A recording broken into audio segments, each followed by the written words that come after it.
காலை வணக்கம். எனக்குண்டான நெருக்கத்திலே நான் கர்த்தரை கூப்பிட்டேன். கர்த்தர் செவி கொடுத்தார். எனக்குண்டான நெருக்கத்திலே நான் கர்த்தரை கூப்பிட்டேன். கர்த்தர் செவி கொடுத்தார். ஆமாங்க, ஒரு கப்பல் அதனுடைய பயணத்தை துவங்க ரெடியா இருந்ததாம். அந்த கப்பலோட கேப்டன் தன்னோட டீம் மெம்பர்ஸ் எல்லாரையும் கூப்பிட்டு ஜெபத்தோட அந்த பயணத்தை துவங்கினாராங்க. அது நெடுநாள் பயணமா இருந்ததாம். ஒவ்வொரு நாள் காலையிலையும் அந்த கேப்டன் அவரோட டீம் மெம்பர்ஸை கூப்பிட்டு எல்லாரும் சேர்ந்து ஒன்னா ஜெபம் பண்ணுவாங்களாம். ஒரு முறை அந்த கப்பல் பயங்கரமான ஒரு புயல்ல சிக்கி கொண்டதாம். அலைகள் பெரிதா எழும்ப ஆரம்பிச்சுதான். அவங்களால அந்த கப்பலை கண்ட்ரோல் பண்ணவே முடியலையாங்க.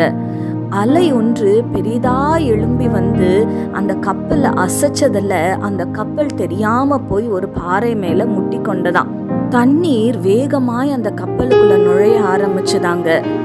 அந்த டீம் மெம்பர்ஸ் உள்ளே வந்த தண்ணீரை வெளியேற்றும்படி தண்ணீர் குழாய்களை இயக்க ட்ரை பண்ணாங்களாம். ஆனா தண்ணீரோட வேகம் அதிகமா இருந்ததுனால அந்த குழாய் அவங்களால இயக்க முடியலையா. நிலைமை கைமீறி போனது போல இருந்ததா. ஒரு நம்பிக்கையற்ற சூழ்நிலை, என்ன செய்ய போறோன்னு தெரியாம நெருக்கத்துல ஆபத்துல இருந்தப்போ எல்லாரையும் கேப்டன் ஒன்று கூட்டி கர்த்தரை நோக்கி பார்த்தாராங்க. எல்லாரும் ஒன்று சேர்ந்து ஜெபிக்க ஆரம்பிச்சாங்களாம். கொஞ்ச நேரத்துல புயலும் அலையும் அடங்குச்சாங்க. அந்த டீம் மெம்பர்ஸும் தண்ணீரை வெளியில பம்ப் பண்றதுக்கு ட்ரை பண்ண ஆரம்பிச்சாங்களாம். அதுவும் ஒர்க் ஆக ஆரம்பிச்சுதாங்க. அவரை நோக்கி பார்த்த தம்முடைய பிள்ளைங்களை கர்த்தர் அழகாய் இந்த கடினமான சூழ்நிலையிலிருந்து விடுவித்தாராங்க. எல்லாரும் கர்த்தரை நன்றியோடு கூட துதிச்சாங்களாம். ஆமாங்க, நம்முடைய வாழ்க்கையில கூட சில நேரம் பிரச்சனைகள் புயல் போல வீசும், சில நேரம் அலைகள் போல எழும்பும், சில நேரம் ஒரு இடத்துல அப்படியே ஸ்டக்காய் நின்னுடுவோம், சில நேரம் காரியங்கள் கைமீறி போயிருச்சு, இதுக்கு மேல நான் என்ன செய்ய போறேன்னு தெரியாம தவித்து கொண்டிருப்போம். சூழ்நிலைகள் எப்படிப்பட்டதா இருந்தாலும் கர்த்தர் நமக்கு சொல்லுகிற காரியம், ஆபத்து காலத்தில் என்னை நோக்கி கூப்பிடு, நான் உன்னை விடுவிப்பேன் என்று தாவீது ராஜா சொல்றாரு. நெருக்கத்துல நான் கர்த்தரை நோக்கி கூப்பிட்டேன், அவர் எனக்கு செவி கொடுத்தார் என்று.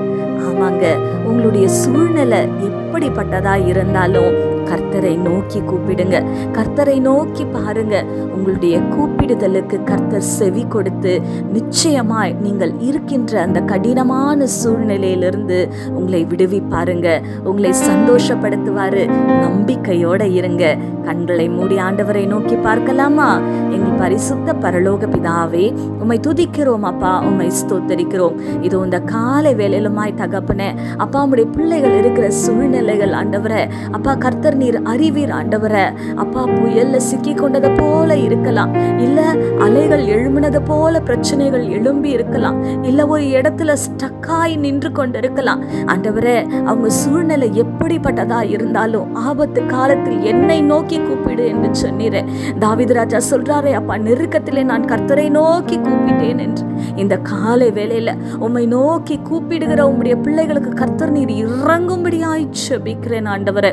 அவர்களுடைய கூப்பிடுதலுக்கு செவி கொடுத்து கர்த்தர் அவர்களுடைய வாழ்க்கையில ஒரு விடுதலையை கட்டளையிடுவீராக ராஜா. உங்களுடைய பிள்ளைகளை நீர் சந்தோஷப்படுத்தும்படியாய் ஜெபிக்கிறேன் அப்பா. நீங்க உங்க பிள்ளைங்களோட வாழ்க்கையில செய்ய போகிற பெரிய காரியங்களுக்காக உம்மை நன்றியோடு கூட துதிக்கிறோம். துதி கன மகிமை யாவும் உமக்கு செலுத்துகிறோம். இயேசு கிறிஸ்துவின் வல்லமையுள்ள நாமத்தினாலே கெஞ்சி மன்றாடுகிறோம் பிதாவே, ஆமேன். இந்த நாள் உங்களுக்கு ஒரு ஆசீர்வாதமான நாளாய் இருப்பதாக. ஆமேன்.